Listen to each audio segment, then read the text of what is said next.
Okay. Buenas tardes. Good afternoon, everyone.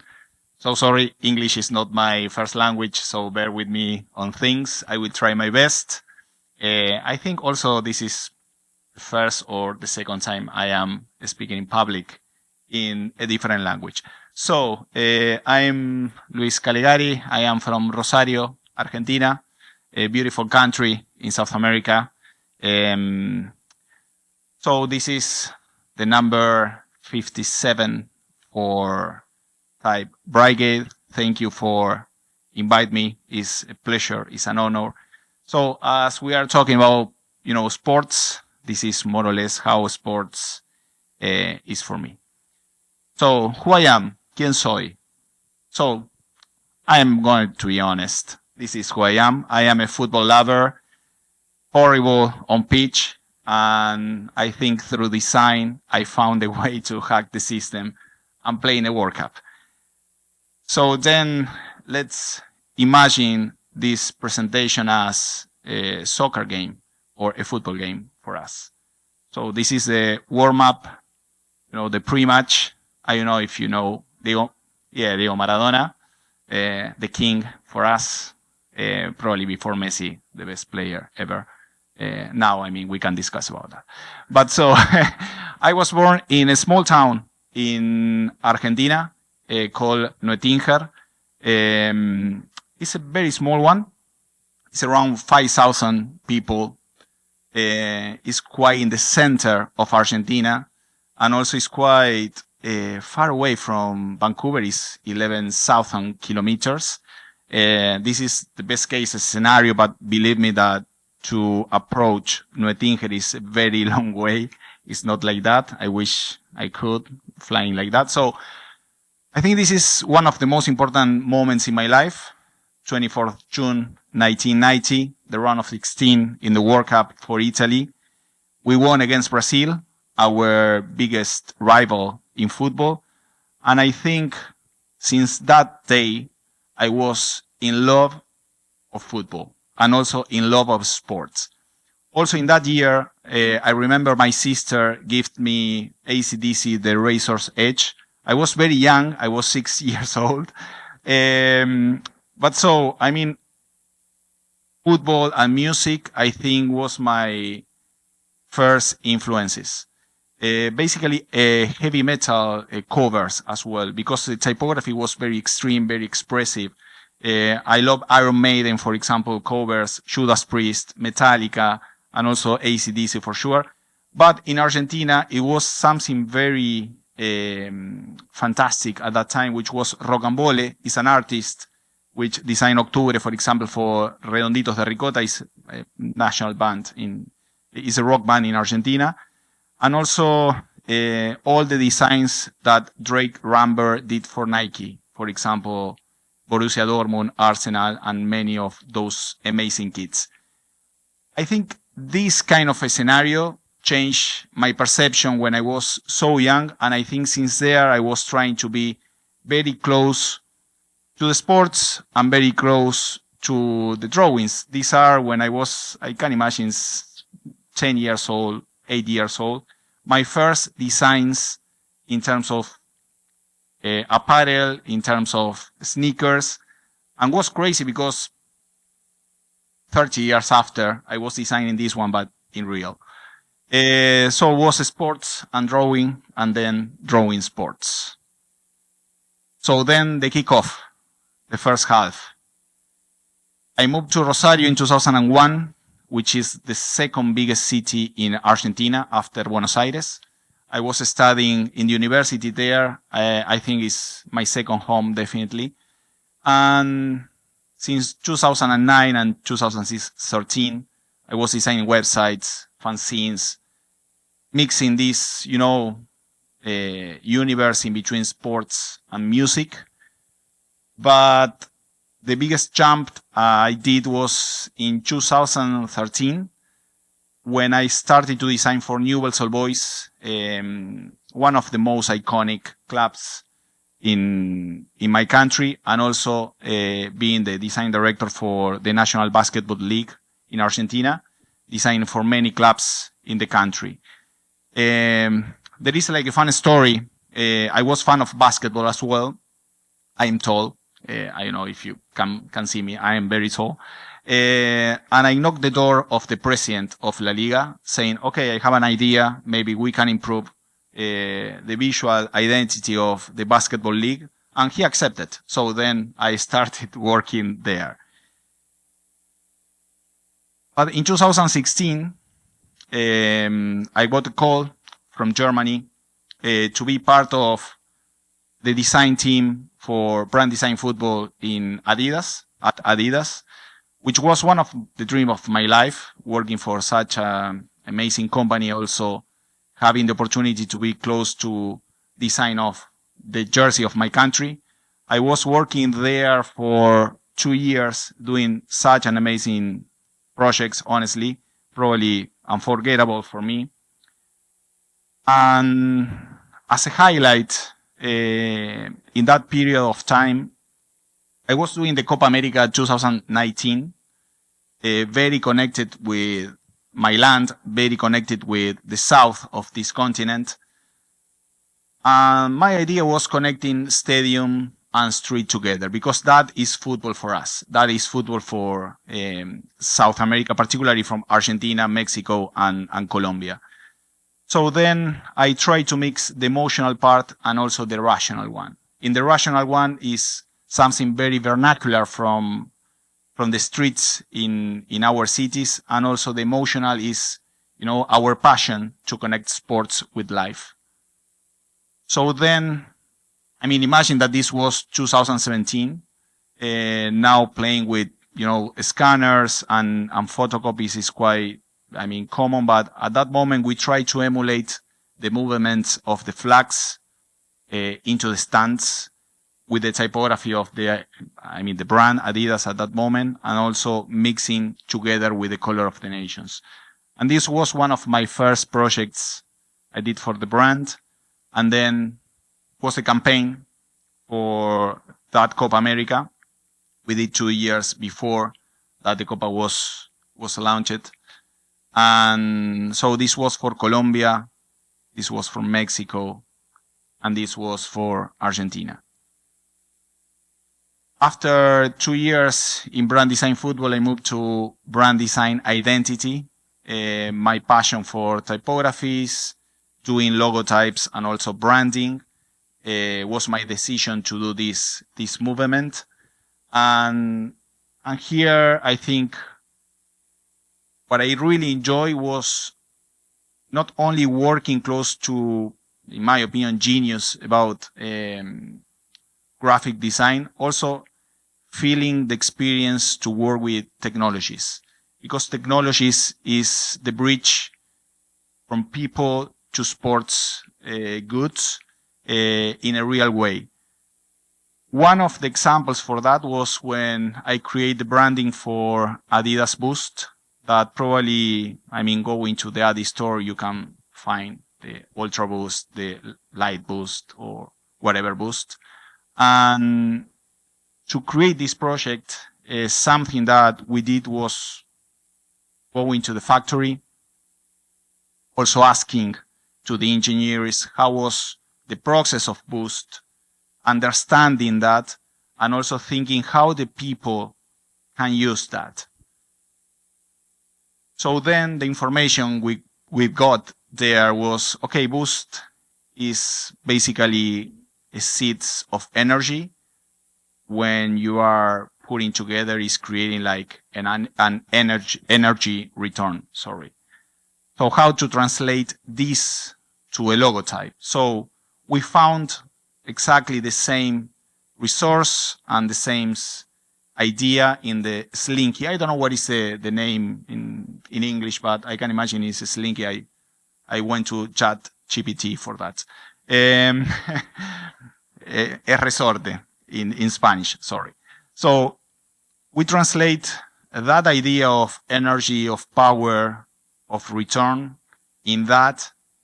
And also from there, we created basically the whole Typeface family based on that energy return. And from there, of course, the brand mark, and how we can express in animation as well. So I think here something that I learned was, okay, knowing technology is not only about the technology at itself, it's how it impacts into people. Whenever you are designing for products in sports, you have to think that those products are going to be in different weathers, using in different surfaces, and also applying the brand mark in different materials.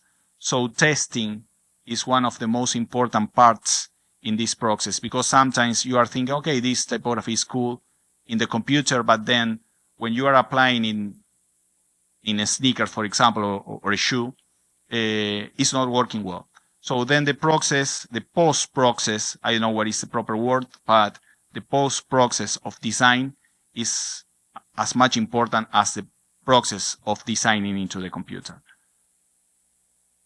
And then, of course, applying in, so this is a good example of how we applied in different materials as well. And then the final product with the word mark. So after that, we are landing into the second half. And here is where football is starting to be present. After brand design identity, I had a dream, which was designing the kit for my national team, Argentina. I've got the opportunity. I'm not speaking today about that. Probably for the next time, I'm speaking about the typography.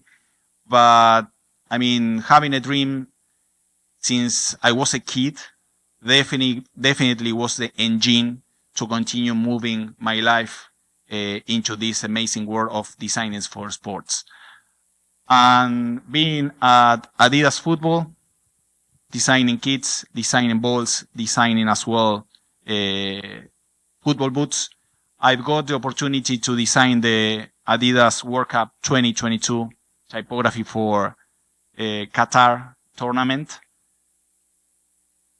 And this was a kind of a summary of the brief I got. It was very simple. Creating something unique, bold, and iconic. Amazing. Super easy. I'm joking, by the way. And across all feds and also match ball.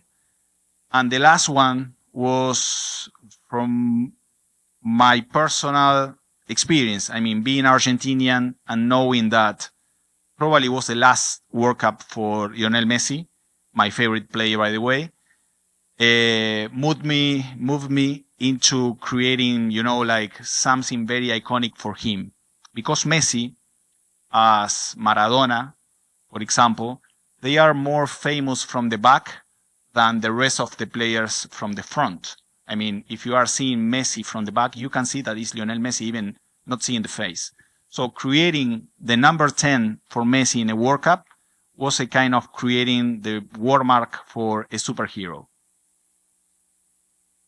So then the process of design here, I mean, knowing that the match ball was such an important, iconic product for the World Cup, I took some of the silhouette of the ball and I tried to create, based on that, like a very football spiritual number. Honestly, I was working in that number 10 during 2 months, more or less, trying to think, okay, which one is the proper number 10 for Lionel Messi? I don't think it's the proper one, if I have to be honest, but I think design is about decisions, and part of the decision is knowing when you have to leave a work. And I think the day I said, okay, it's fine, it's enough for me, was a proper day. And that was the final number. So after that, FIFA regulations, which is not a good friend of designer, demands a different, like rules to create the name set. So everything needs to be in a box with some, like probably, gray areas, as for example in the W and the M are quite, wider. but everything needs to have more or less the same size. Why? Because, I mean, I am not going to be next to the guy who is creating the names over the jerseys. So the guidelines and everything needs to be quite ruled. And at the end, of course, creating some spacings, kerning is very important, and also respecting, again, the FIFA regulation for the final ones. Of course, working in different sizes, different weights, even italic. Here is just 3 of the sets for the family, but I mean, this family was, I think it has almost 15 different types because we need to translate in different languages as Japanese, Russian, Chinese, a different one with the same style. I am only presenting here these 3 ones. And then, of course, again, testing in material, testing in different products, if it's looking good or not. I mean, it's not the same designing for fabric or for plastic or for, the speed shell material for the ball. This was how has been applied on the match ball. Then testing for different languages as well, different names. Is not the same how a typography is looking in English or Spanish, even having the same vocabulary, the same alphabet. I mean, the kerning is different, the readability is different, and the legibility is different as well. And at the end, of course, the superhero, how it looks on Messi. Here, definitely, the kerning is not perfect, but I mean, such an iconic moment for me. And of course, this one as well, winning the World Cup, was even better. After that, whenever you are designing for football in Argentina, particularly, you have to know that it's going to be part of the culture. I mean, this typeface now in Argentina, you can find everywhere, in wines, in tattoos, in fakes, bootlegs, jerseys, in boots, in stands. I mean, million of places, which is, I mean, part of creating that iconic and legendary symbols that are creating like an alphabet and then, representing countries or players. After 2 years working in Adidas, I moved to the rival, Nike. I mean, moving to Portland, Oregon, close by here. And there I was working in a different way, but in the same space, football. I am saying in a different way because during 6 years, I was seeing Nike as the rival, and then suddenly I was at Nike seeing Adidas as the rival. So then I had to change my chip internally and trying to see all those teams that I was seeing, like just to doing better, now doing better, but internally. So there I was working for Nigeria, Norway, Pumas, Uruguay, and Norway, and also England, which is like the other biggest rival of Argentina.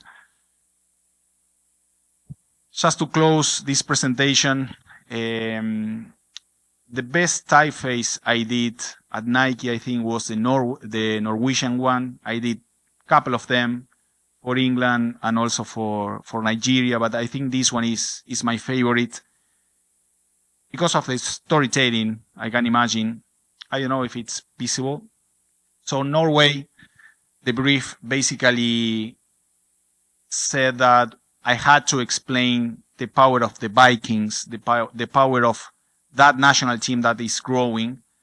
And I imagine the number as a sword. Imagine the Vikings has the sword on the back and the players had, the numbers on the back, which is like an icon as well, is the weapon of them. So then I took the sword and creating like different shapes until I found, like a proper one to explain and to use as a number into the regulation that FIFA as well is asking for. So once I got the shapes, we started with the team to create like different materials like different iterations, how we can place with, like glossy, matte, different things to create that effect of the sword, but also, the effect of the ice as well, because Norway is a kind of a cold country, and how we can express as well that power of the cold weather. Finally, we landed into the alphabet and the name set for Norway. I mean, it's very aggressive, but it's a sword. That's it. For us was like, okay, we are seeing the sword that we were looking for. Something that is very, powerful, but also, iconic. I think iconic is a proper word for this name set. Also, it's looking very, very powerful on the back of the players.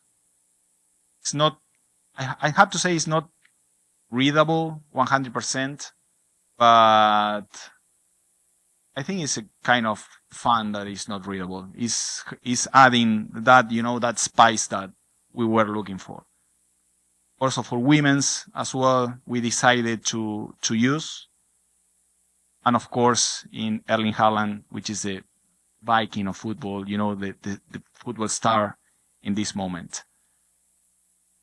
As an extra time, just to finalize this presentation, I think it's important to talk a couple of considerations if any one of you wants to design typeface for sports.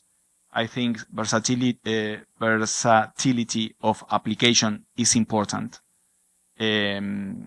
Materials, colors, and different weathers are impacting onto the typography, sorry. Cultural relevance, I mean, being close to legal, knowing that, like if there is something if we are offending someone, or if we don't have the enough clarity about cultural aspects, I think it's important. Then regulatory compliancy, being very close to the regulations. I mean, it's not possible to design whatever you want. And at the end, the product connection. How we are using this kind of voice to connect product, technologies, and humans. And that's all. Thank you very much. Muchas gracias. Un placer.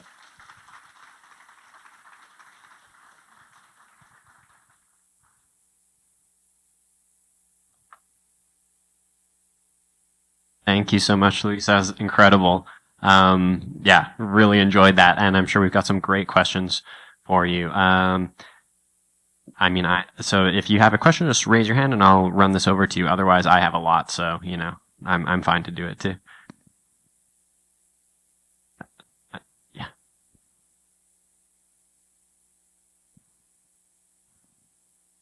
I really also thought it was really cool. Thank you for sharing. Thank you. Just because you brought it up, and I'm just really curious, when you were making either of the typefaces that you talked about, did you run into any offensive things that you didn't realize, or was there a particular, especially with regulations, was there something that surprised you and you're like, oh wow, I didn't realize I had to work around that when you were designing either of the typefaces? It's a good question. I mean, the World Cup 2022 typeface, I think was a huge learn for me, because when we designed that typeface, we haven't received the FIFA regulation for 2022. So we did basically everything in, I think, even in 2-3 different languages, the symbols, and then we received that, and we had to change everything.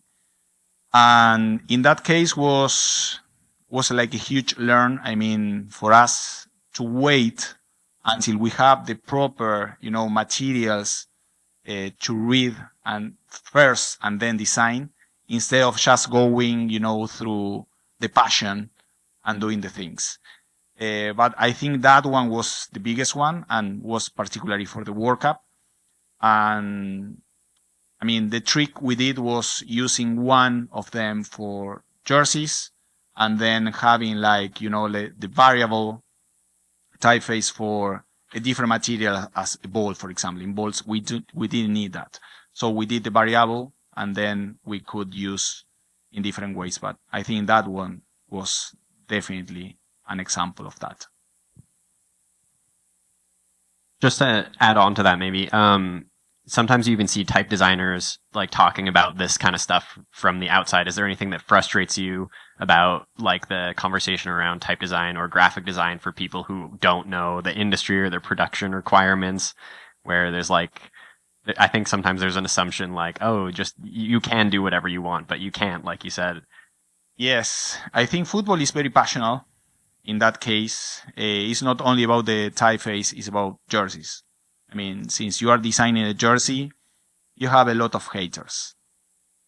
That's a reality. I mean, when I designed the purple kit for Argentina, I mean, my wife can talk about that. I was very bad. I mean, I closed my Twitter after that. A lot of bad comments.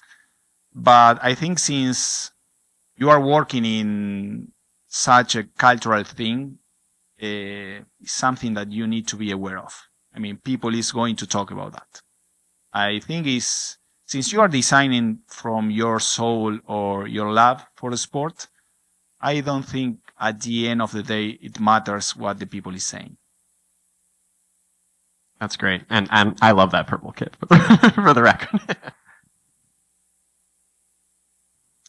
Thank you again. That was fantastic. I feel like I need to throw in my appreciation first, but I think I have two questions. One, I'd like to go back to that one slide you were talking about with Messi's number. You said something that really resonated with me about kind of reaching that point where you kind of live and let live, and you say, okay, this is what it's going to be. I feel like in my work, I have a lot of trouble with that, and I know it's probably something that you develop over time. But could you speak a bit more about how do you know when you're at that point? Have you gotten better at knowing when you're at that point? Because I would love to know. Oh, it's a good question. I think it's a good question, honestly, because I don't have like a process. I mean, I don't know when to leave a process. I think particularly in that one, I think the measurement is important. How you are measure your work. In the Messi's ones, I think since for me looked familiar when, I mean, the process of design starts to be in a territory which looks familiar, it's wrong. So then, since that one, I mean, when I felt weird with the design in front of me, I think that was the proper decision to leave that work. And sometimes, honestly, and this is from my end, I don't think that typography needs to be perfect. But it's my personal opinion. Because since it's imperfect, has more personality. And in football, for this kind of work, needs to be, at some point with a proper personality. Awesome. I love that. Thank you. And then last question was, I feel like you mentioned throughout your presentation things that were kind of almost, you could say, bucket lists, like goals of yours, projects you really wanted to work on. And it seems like you've kind of hit a lot of them. Can you share what maybe your next target or big kind of, I guess, white whale might be? Doing Argentina jerseys as like a positive and negative things. Positive things is that. I mean, you can see that definitely. And negative one is after doing that, probably nothing is reaching that level. Fair. That's a negative thing. Fair. I honestly, so far I don't have. I mean, after doing Argentina, I don't think. I think for the next 10 years, probably I won't have. Fair enough. I would probably feel the same way. Thank you. Thanks. Those are great questions. Yeah, and we'll do one more back here.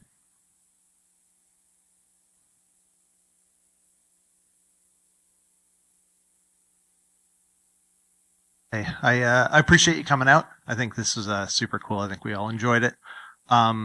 I do a similar job, but in professional cycling as opposed to in football. And you're obviously working with a lot of national federations here. Yes. I'm curious as to how much input the national federations have as opposed to strictly Nike or Adidas.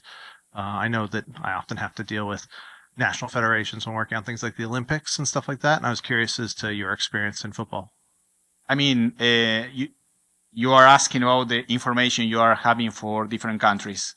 Yeah. I mean, you have like local markets, and then they are providing the insights about federations. And of course, from my end, I always like, I mean, if I, for example, when I did Nigeria, which is like not close of Argentina, I did a lot of personal research. I got the insights from the African market, but also from my end, I was doing a lot of research just to, not only because of the respect I've got for the national team, also just to have like a proper connection through me and the product as well. Because designing without that connection is like designing without soul, without the passion. I think it's a good exercise to do, that kind of personal research to do the proper process of respect in design. Absolutely. No, appreciate that. Thank you. Well, I think we all really enjoyed that. Thank you so much. Please give a warm round of applause again for Luis Callegari.